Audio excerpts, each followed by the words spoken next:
team. Hey there, this is Malorian, and this is another Orc Tactical team. And what this one here is going to be all about is a question from Chris Tzook, or Zook. He's from Bromance Wargaming. Sorry if I said the last name wrong. But his question is, Malorian, right now, do you have it so that the game is won or lost basically at the list building phase? So you just look at the two lists and you know who's going to win. Now, to kind of give some ideas about this, back when I did a lot more 40K, I could look at two lists and I could probably tell you with 90% accuracy who's going to win. Because on this side, they have a lot of long-range AP4 weapons. These guys are mainly based around a 4+ army, right? They're just going to be mowed down. Oh, these guys have this one tank that they rely on. Oh, these guys brought melta-guns. They're going to destroy it. It's a very clear cut. This beats that. And I can tell you, looking at the list, who's probably going to win the game. Now, when it comes to fantasy, this really doesn't apply as much. And there's a lot of different reasons for that. The very first one that's easy to see is the whole idea of the whole game mechanic, where, whereas in 40K, it's a lot more range-based. So if this can beat that, okay, it's more target priority, and there you go. Whereas fantasy, for the most part, everything is a lot more short range. It's not just point and click. There's ways you can redirect, and that's really the tactics behind it. But if we scale this back, there's a lot of other things that also change the whole game as well. The very first thing is going to be the scenario. Let's say it's a worst case situation, your army is designed to beat my army, but all of a sudden we get this particular scenario, and even though in a straight up battle line you should be beating me 95%, well, with this scenario, the ball's in my court. Maybe it's something based on speed. Maybe it's something based on whatever. My army now has this, and even though you can kill me faster, I can win by this scenario. So that's one way where you just can't look at the army list. You actually have to step into the game. The next one is all about the terrain. Now, just like how the scenario can vastly change the way that this whole balance of power is going to be, the terrain is another one. And that really comes down to little elements that you can use to your advantage. Say like a river, right? Oh, these guys are going to be running all over me. Not if I put a river right here. That's going to slow down your whole horde. The shooting game can go on, or fleeing, or whatever you need. Or let's say I'm going up against a lot of things that are regen or that are ethereal. Well, I'm going to put this Anvil of All right here, and now all of a sudden I have just what I need to beat this unit that I had no chance of beating before. So with careful placement of this terrain, you can change that around, and whereas at the list, it might be in the favor of one, well, because the way you did terrain, it's now either evened out, gone the other way, who knows what, but terrain definitely changes that ratio of win and loss based off that. Past that, it's basically just like we were talking about with the start, where there's the tactics involved.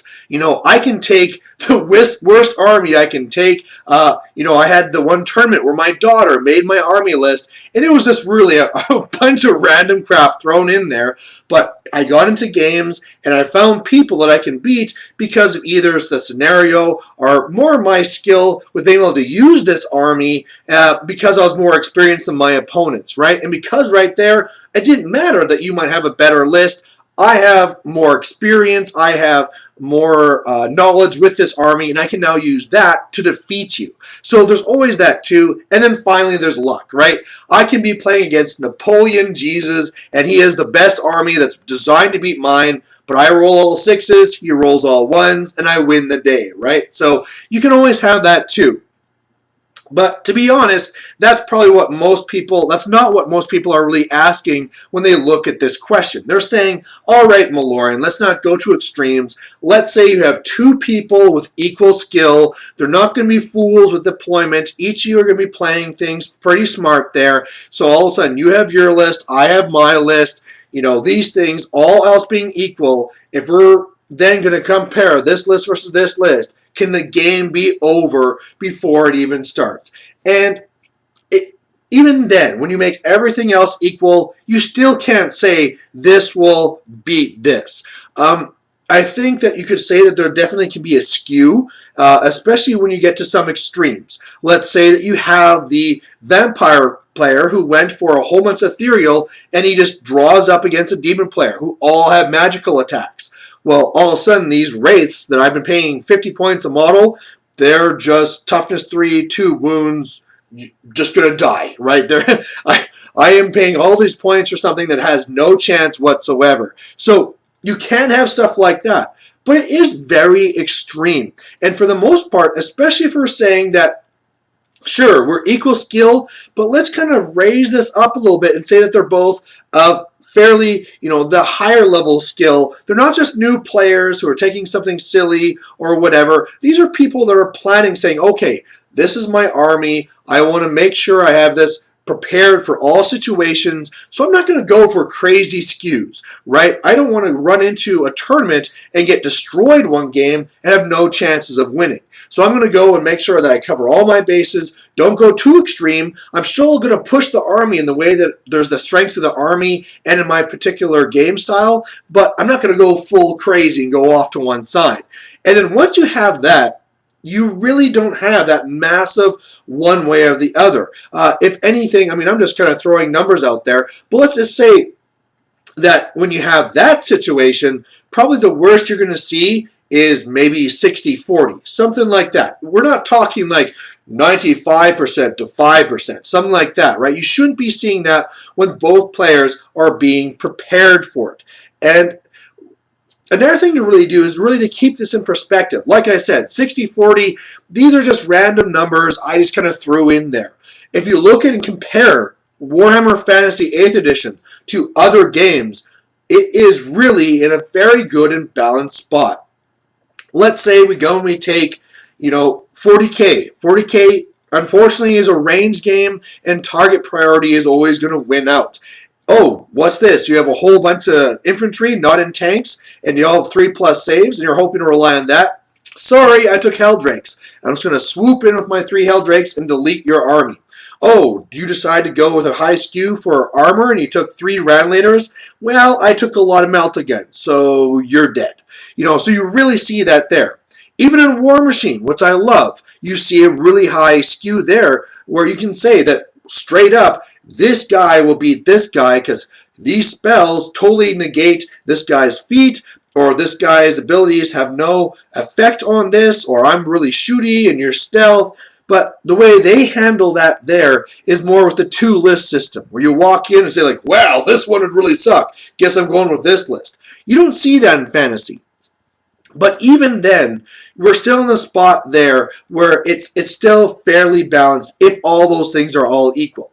Now, you still do sometimes see these bad cases, even when you have 2 skilled players going into a tournament situation. Let's take Tomb Kings versus Warriors of Chaos. I know Chris will like this because he's the Tomb King player.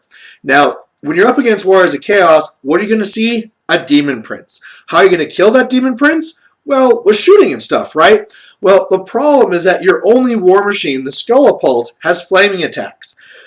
That catapult, shooting those flaming attacks, will then be warded on a 2+ because any demon player worth their salt is going to have the item on there, the Dragon Helm, that gives them a 2+ ward against flaming, which basically means your shooting is completely useless. You might have a lot of archers, but all of a sudden you're wounding on 6s, they're going to have a 3+ save, and then they're going to have their ward. It's really not going to do what you need to take down this Demon Prince. So maybe you'll do it with magic. But again, if we're talking about 2 players at a higher level, then what this really means is that the demon player is going to move up behind some terrain. The next turn he's going to hop out, and you have 1 magic phase to banish or whatever to try and kill this guy. That's when that Dispel Scroll is going to come out, and the next turn that Demon Prince is flying right into your Hierophant, destroying him. You're going to crumble, and bad times. So you still really do see this, but again, I think that's really not the fault of the game as a whole. I think right now the biggest fault with 8th edition Warhammer it is right now is the Demon Prince. The same thing happens possibly up against lizardmen, where they have no war machines at all, right?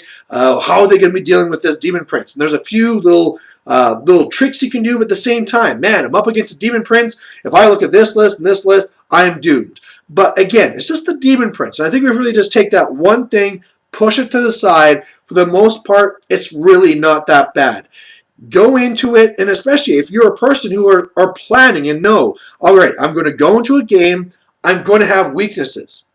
Start thinking about how you're going to deal with these weaknesses. Start thinking about what type of scenarios will be in your favor and will be against you. It's not just a thing where, oh, I got to really watch out for magical attacks. Well, maybe with my list, I also have to really worry about mobility. If there's ever a scenario where I have to get across the board, oh, well, all my stuff is slow. I'm not going to be able to do anything. Really be planning for terrain. What type of things will really help me? What things will hurt me? How am I going to prioritize this stuff to move it aside? And then, of course, it's all just about playing more and more to increase your skill level and your generalship in general. So there you have it.